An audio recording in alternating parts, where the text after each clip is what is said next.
welcome to Ms. Tarrant's Flipped Classroom. So that you guys know, a flipped classroom is a way to watch a video at home, and then we have more time in class to apply concepts because you already took all of your notes at home. So that way we can work together more, and hopefully you guys will learn a little bit more about the topics.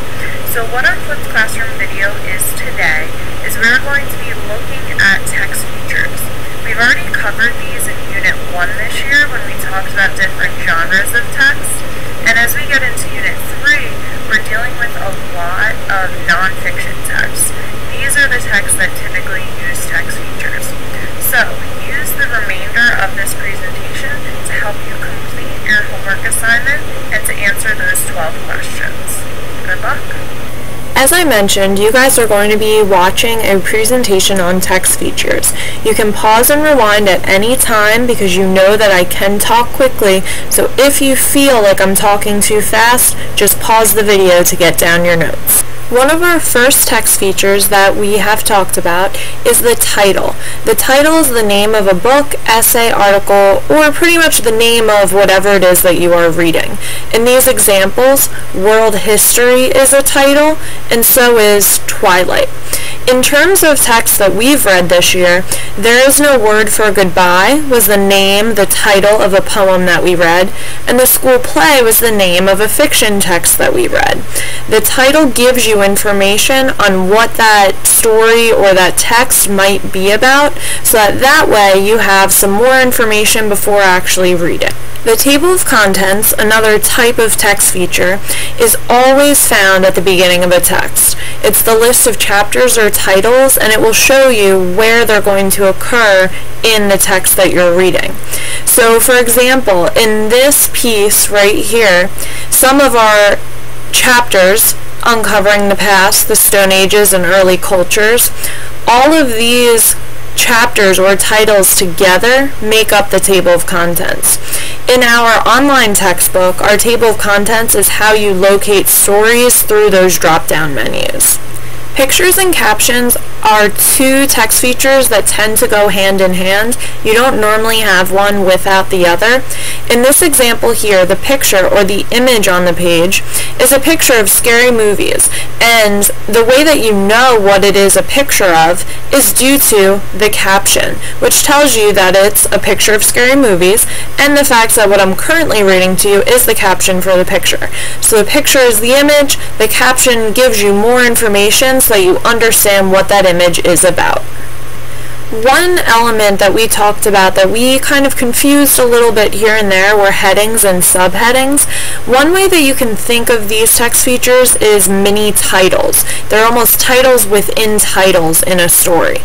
So a heading is the title of a short section within a main body of the text, where the subheading is the title of an even smaller section, and it's always found underneath a heading. And the way that we know that is that word sub, that prefix sub at the beginning of the word, because sub means under.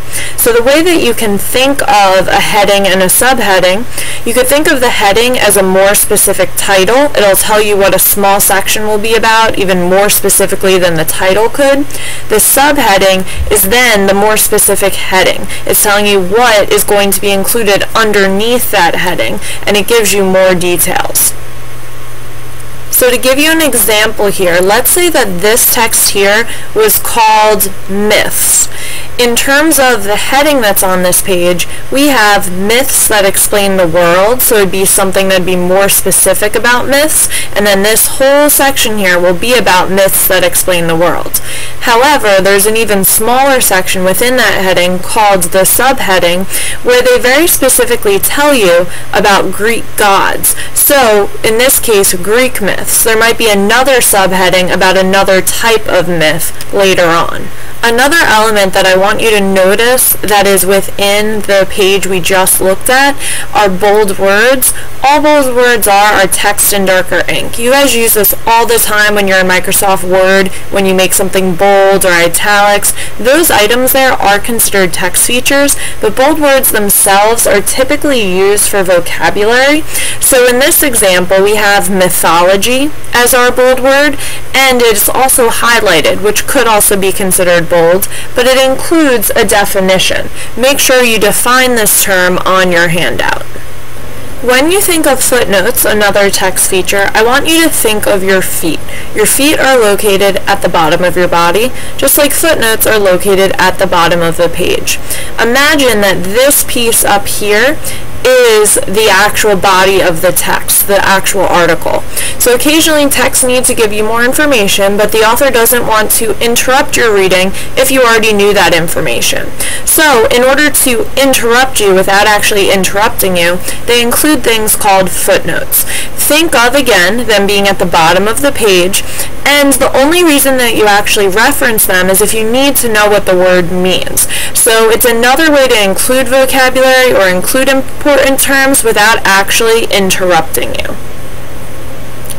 From here, what we're going to talk about are bullet points and also a chart, just because we have bullet points on this chart. So in this example here, you guys are pretty familiar with bullet points because, again, you've used them in Microsoft Word before. But this over here would be an example of bullet points. These would be bullet points. All it means is that you use little tick marks to create a list, and that's one of the main reasons that you would use bullet points. In terms of the chart here, a chart is very basically a way to organize information. So in this example, we have images in our chart, we also have some text, we have some bullet pointed lists, all within this chart. So charts, again, an easy way to summarize information. In terms of another type of way to organize information, we have graphs. And graphs are a way to visually display information. So in this example, we have percentage of the world population. So China, India, and the rest of Asia take up a majority of the world's population, where the rest of the world is only 40% of the population. And down in this bottom graph here, this discusses the percentage of people in the U.S. that had the flu or flu-like illness, and this took place between 2007 and 2008, but it shows a comparison of data. So graphs, again, think data. As we move into another text feature, the glossary, I want you to think of the glossary in comparison to an index because the two items can be very similar. In terms of the glossary, this is an ABC list of terms and definitions found at the end of an article or text. So you'll notice in this case, the glossary has numbers which come first. Typically that occurs in a glossary. Then we have a word that starts with the letter A, a word that starts with the letter D. It's going in alphabetical order or ABC order.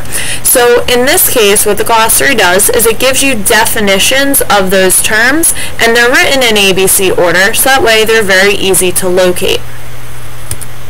In comparison, an index, it's also written in ABC order, but it's a list of topics with the page numbers on which they're discussed. So a skateboard index on that same topic might include the axle and the deck, but it would give you page numbers you could find that information rather than actual definitions. And finally, we're going to take a look at an insert, which is a small section of text that's literally inserted into the main body of text. So what the insert does is it pretty much gives you extra information that isn't needed to understand the text, but most of the time it's interesting facts. Very often it's listed with bullet points, so this piece down here would be considered an insert. Think of it as extra information that you don't necessarily need, but the author thought that you might find it interesting, and it's always on the same topic. It might just not be as focused on the topic as the rest of the article is. I hope you guys enjoyed this flipped classroom video and that you learned a lot, or in this case relearned a lot from what we covered in Unit 1. What you guys need to do in order to answer question number 12 on your handout is I want you to go back through the PowerPoint section of this video, and I want you to locate at least 1 to 2 terms that you need definitions written down for, so that way you can easily reference these definitions tomorrow. We're going to be working in stations where you're going to apply these terms, so I want you to make sure that you really know what these terms mean. So again, locate at least 2 terms that you think you need definitions for before our work tomorrow. Alright, see you guys tomorrow in class.